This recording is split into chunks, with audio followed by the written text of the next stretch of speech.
सरकारान एकच धडाक्यान भितर जी तुमची 1972च्या पहिली प्लॅनाचेर लागलेली घरां तांकां तुमकां सेटलमेंट म्हणून करून दिले, ती सनद तुमकां मेळटली, त्या घराचो दाखलो मागीर सरकाराच्या भितर आसूनी, भाडकाराच्या भितर आसूनी, कोमुदादी भितर आसूनी हें घर तुमचें जातलें, अधिकारान जातले, पेपर आसतलो. हाच्या मुखार जर तुमचो एकामेक चलो कुचली कोणी घर दुरुस्ती करता, कसल्याच प्रकारचे प्रक्रिया करनासतना तुमकां त्या हाजेर स्वाभिमानान स्वताचो घर म्हणून वावरपाक मेळटलें. आता तुम्ही म्हणटले 1972च्या नंतर अनेक घरां जाली, पॉप्युलेशन वाडलें.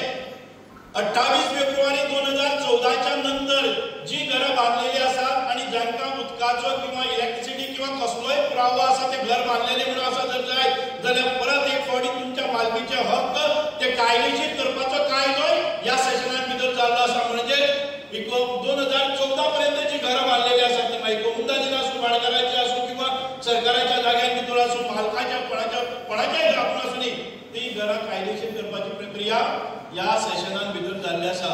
म्हणून हे सरकार जे आसा ते गरिबाचे सरकार आसा. काल तुम्ही पळयले आसतले की कोणी टीव्हीचेर सांजचे पळयले जर जाय अशा प्रकारचे जे जनहिताचे, जे लोककल्याणाचे, जे समाजा खातीर केल्ले कायदे ताका विरोध करपा खातीर आमचे ऑपोजिशन आयज सभागृहांत भितर सोडून वतात, जमनीर लोळटात, पूण ह्या लोकांक हक्क मेळोवन दिवपाक जायना ही तांची भुमिका आसा.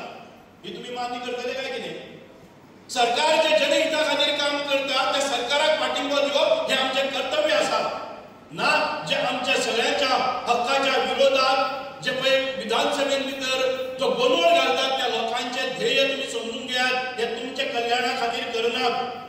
तांकां हे कदापि जाल्ले नाका आणि ताचे श्रेय आमच्या सरकाराक मेळपाक जायना.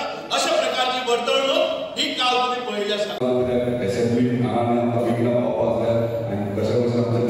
रिक्वेस्ट केली की तुम्ही या मार्गदर्शन करा आणि आमचे काही विषय सुधारण्याचा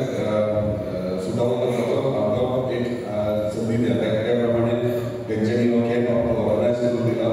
ह्यो कॅम्प करपाचे हेतू इतलोच आसा की जेन्ना गोंयचो ऑफिसान बसता तेन्ना खुबशे ज्येश्ठ नागरीक म्हाजे कडेन येतात की बाबा म्हाजो फायल कितें तरी आणि तो विषय विचारल्या उपरांत